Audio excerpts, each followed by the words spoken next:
NT Media Productions presents I'm Making It Happen Recovery Series. I'm Making It Happen is brought to you by Plaza Extra West, St. Croix, Plaza Extra, Tutu St. Thomas, Moringa Lion, Air Voice VI, Kane Bay Cares.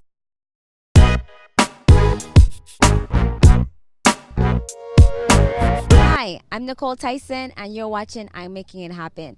And we are continuing our video series with individuals who have been resilient and determined in continuing either their services, opening up their businesses, or starting new ventures despite going through 2 hurricanes. And here we are at the festival grounds at the village in Frederiksted, and we're going to be speaking with Davidson Charlamagne, who leads the coordination efforts of the Crucian Festivals here on St. Croix. We celebrated our 65th Crucian Festival, and although it was definitely a challenging period, Charlamagne and his team put on a fantabulous 65th Crucian Festival here in St. Croix, and we're going to find out how they were able to do so. And we're here with Davidson Charlamagne, who made it happen to still have a Crucian Festival. And who would have thought we would have still been able to have a Crucian Festival and it be such a success? So thank you so much, Charlamagne, for being on the show with us today. Yes, again, thank you for having me. It was a great challenge. As you know, we went through 2 Cat 5s, especially Maria. Irma passed through, knocked some poles off, had some roofs off, and then we went on to get in Maria 2 weeks after, because, you know, during Irma, you know, St. Croix came big in supporting St. John and St. Thomas. And I was one of those. I own a boat, and I had my boat and my boat and friends to assist me. And we were like really the first set of people to actually bring relief to St. John. And then we also did that with St. Thomas. We did that like 6 trips. We took a lot of kids and families and strangers from St. Thomas and St. John and brought them to St. Croix.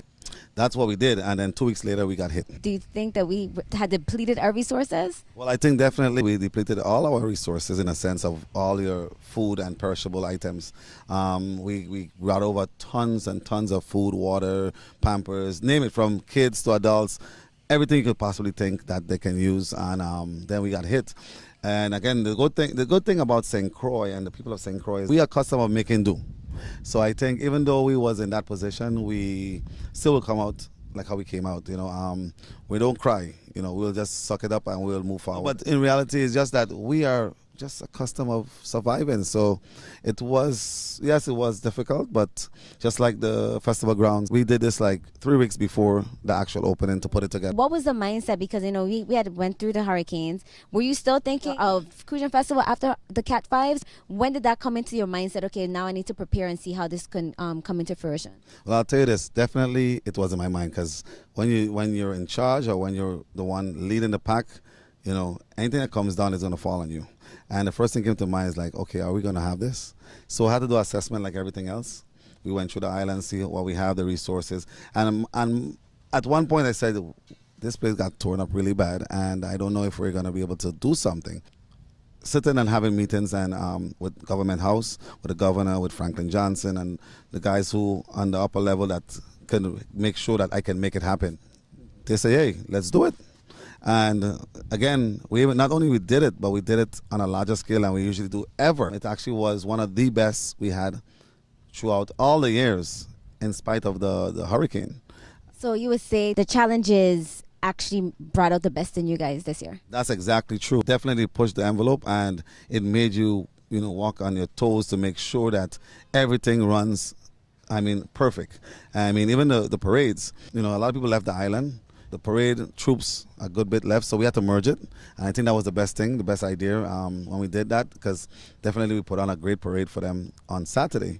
Like I said, everything had to have been done in perspective of, because we had these hurricanes that destroy hotels, you know, flights was a problem. I had to rent homes, I rent condominiums. I mean, you have to make it work. You know, the reality is you can't sit down and cry and say, oh my God, what I'm going to do. You have to improvise and make things happen. And that's what we did. We just improvised and work it. And that was tremendous. I mean, it's not only me. You have the board, you have the chair people, you have the committees, you know, because everybody had to play a part to make sure they do their job. We have a great team. And it might not be a million people, but definitely all of them know what they're doing and they execute it right. You know, from WAPA, we want to thank WAPA, because WAPA played a great role in making it happen real quick. You know, waste management, EMS, fire, police, all of these agencies had to come together to make sure that we get the resources that we need to execute this. And so when you had an issue or something that you need to fix, just people made it happen. Made it happen. This is us. This is our culture. This is what we do. And there's only one way for us to keep it going, is to make sure we stay positive and make sure we just keep it flowing how it's supposed to. Every year, we're going to step up. We're going to step up. This year, we had 2 fireworks, the opening and the closing. You know, everything we try our best is every year to come with new ideas and to make sure that our booth owners, especially the booth owners, because they're the ones who invest in their money to come out and give you those, you know, beautiful dishes and, you know, chicken legs and the Johnny cakes and the callaloo and you name it. And once we make them happy, I think when I see their smiles and they make money, I'm happy. So let me ask you, so you said it was the most successful, so do you guys make a lot of money this year? And as well, did we have a lot of people flying to come in to be a part of the festivity? Making money, the festival committee don't make money, we spend money. And the idea is that the government gives us allotment, and that is to enhance your economy. But we are the biggest event the government have for the whole year, money-making event, because this event pulls in, you know, somewhat like $60 million within just the season. You're talking from... So $60 million in regards to what? In regards into the merchants, you have your import taxes, you have your grocery taxes, you have your grocery shoppers, you have, you know, the hotels, the car rentals. I mean, it goes on and on and on and on, and all this is tied in because this is what's happening for the season. So we filling the hotels was filled even before because of the hurricane, but it definitely bring in people from all over the world to come and see what we do. And just as well as all of these booth owners here and vendors, they have to buy their stuff from somewhere. Yeah. You know, the car rentals, again, every year we have problems with hotels and car rentals because we fill them. And that's what it is about. We could make sure that the government get money back from what they invested. So if you give me $500,000 and I give you $60 million, I think I'm doing a great job. I'll tell you this, putting up a venue like this, it takes a lot of work. And like you can see where the Coney Island for the kids is, it has to be well graded. You have to get well prepared. We have a team that comes out and mark the spaces out here and give every booth owner their space. And before doing that, we have meetings from July to December, sometimes twice a month, once a month, with the booth owners and the vendors. Many people look forward to these festivities every year. How much more important do you think it was this year after what we experienced? Again, everybody was stressed. You know, the hurricane hit, and the importance of this is the stress relief. That's why we named this as a stress relief zone, because it's more not was a festival, but more as a stress relief. Just even for our linesmen who came from abroad, our WAPA men from here, for all of those FEMA, Red Cross, Corps of Engineers, all of these entities, federally and local or private, that came to rebuild our island with our people, even from down to your trucking companies here, your backhoe companies.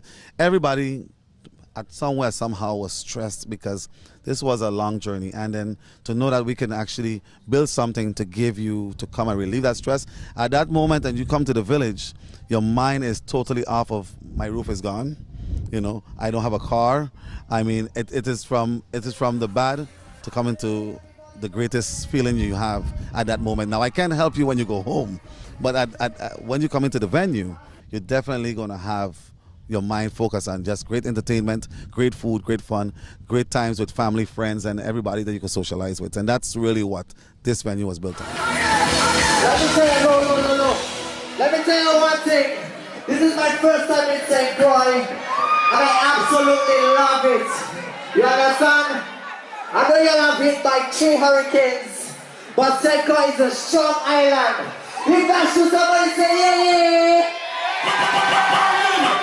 I'm glad you touched on, you call it the stress relief zone, because everybody was, when I saw it on Facebook, they were saying, you know, hashtagging and, you know, saying that it was definitely a stress relief zone for them, and they had the best. This year was the best time. Every event was off the charts. And so give an example or a listing of what people should look forward to next year for individuals who've never come down to St. Croix for the Crucian Festival. Give them a little idea of what they are missing if they don't come next year. Like I tell everyone, okay, like, you know, you do Miami. Miami's a one-day event. But at one point, I'll tell you this, like you go America to all the different carnivals and festivals they have.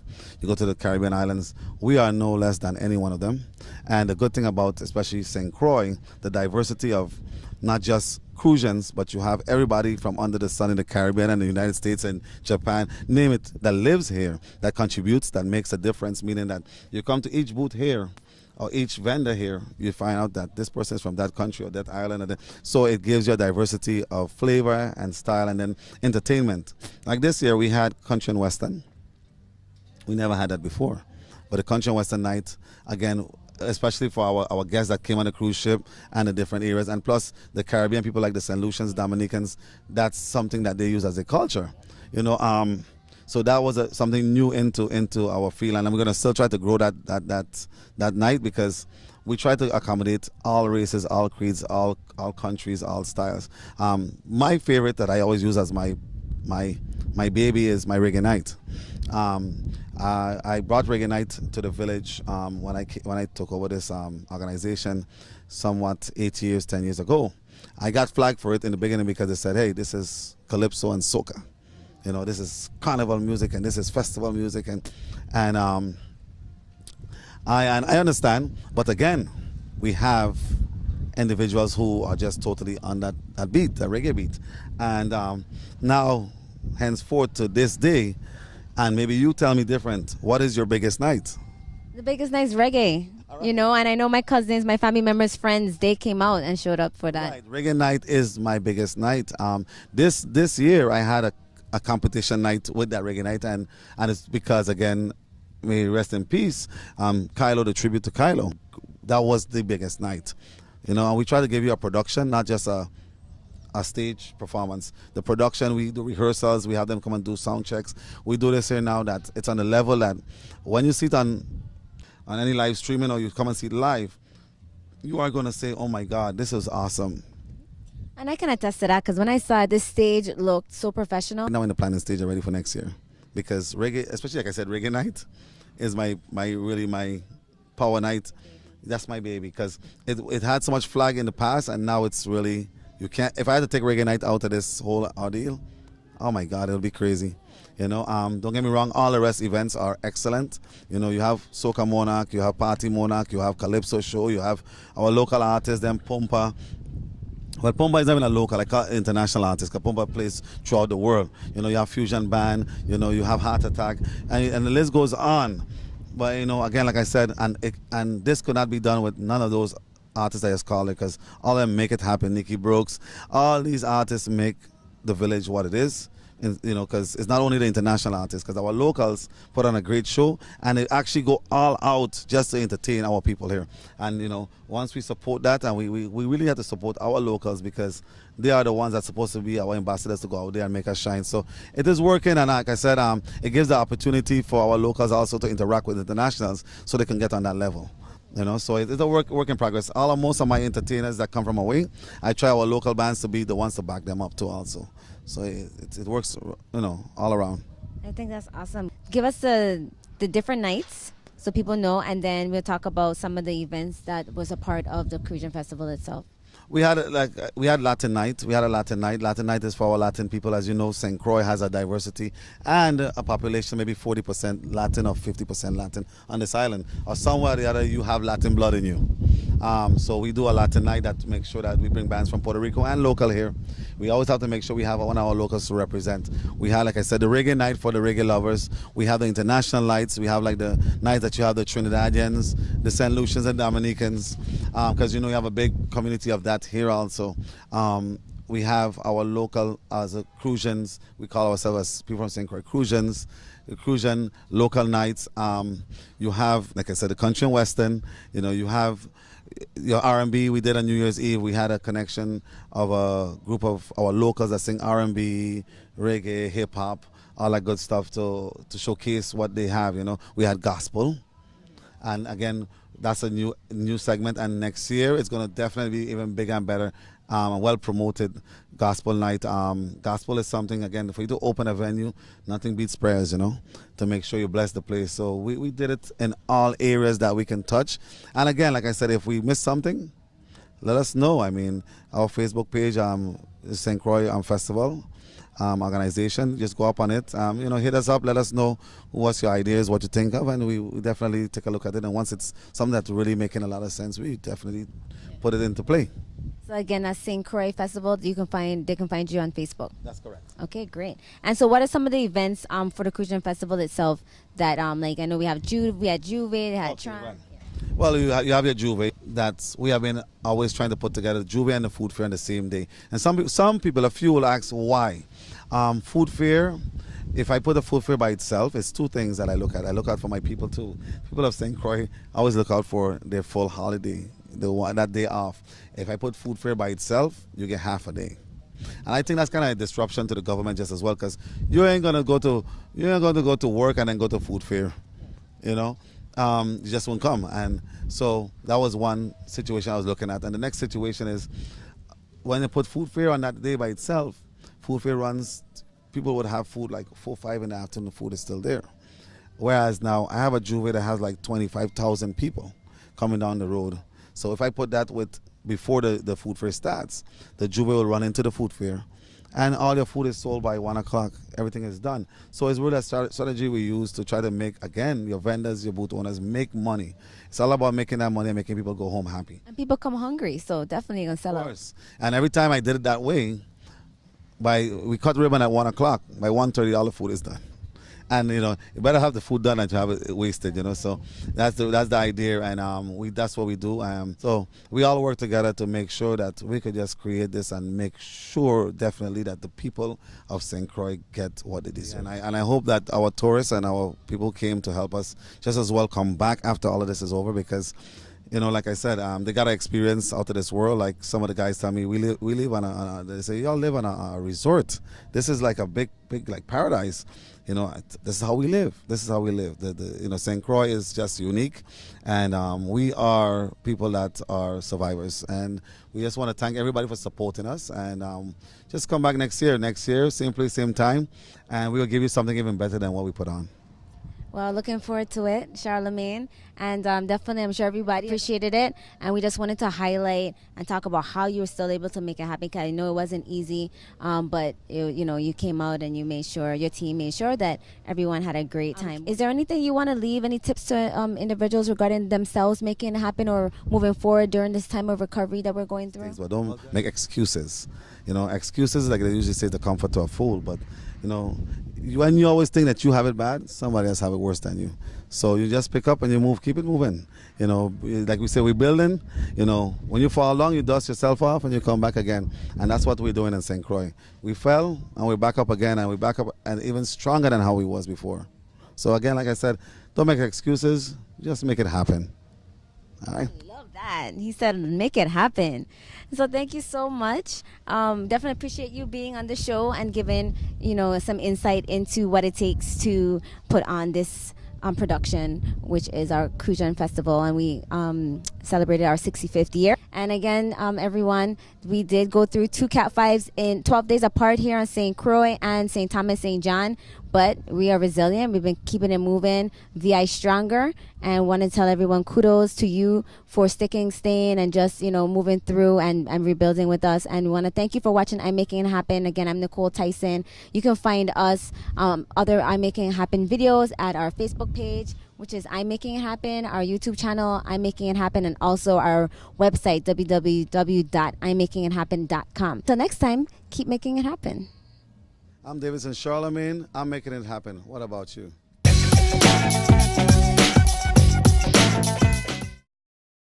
I'm Making It Happen is brought to you by Plaza Extra West, St. Croix, Plaza Extra, 22 St. Thomas, Moringa Lion, Cane Bay Cares. If you know that the VI strong, push your flags up, push your... This was an NT Media production. Thank you for watching. Please like, subscribe, and share. It's a sociable thing to do.